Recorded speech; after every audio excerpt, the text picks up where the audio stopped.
Good morning mga kawander, good morning. Dito kami sa Manila Hills. Itong sasakyan ko, kailangan ikot ko siya tuwing umaga. Dahil mamaya bibiyahin na naman ako sa Grab food. So, kaya kailangan habang wala pa sa kailangan ko kasi 1,000 bago yung PMS. Tuwing umaga iniikot ko siya. Ayan, dito kami sa Manila Hills sa pinakatuktok.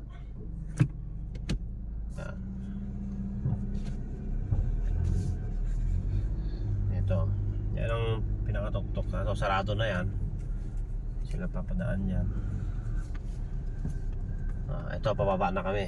Dito, maganda tumira dito Victoria Villas. Dito sa pinakataas. So matatanaw mo ang buong Rodriguez Rizal. Kaya matatanaw mo siya. Kaya ma-fogging lang kasi kasi umuulan. Ayan, lakas na naman ang ulan. Diba? Wala kang makitang Hindi mo siya makikita, pero dito kami sa pinakataas. Ayan, daan-daan lang kami. Ayan, hindi namin makita. Wala, makita yung daan. Siyempre, may kasama kaming mga marites. Si Krista. Hi ka, Chris. Hi. At saka si Kulin. Sana si Kulin. Tumatago ang isang marites. Ayaw niya maging marites. It's raining in Manila, ika'y nilalamig. Saktong alas 5, nag-ikot na kami.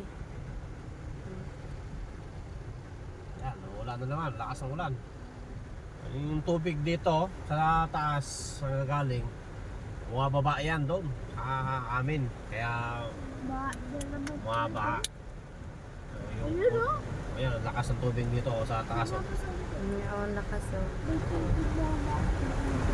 Diba? Lakas ng tubig. Oo nga, Krista, may tubig tingnan nyo. Lakas. Ayan yung sinabi niya sa tubig.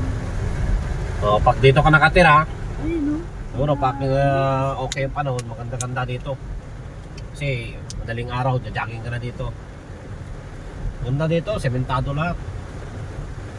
Manila Hills.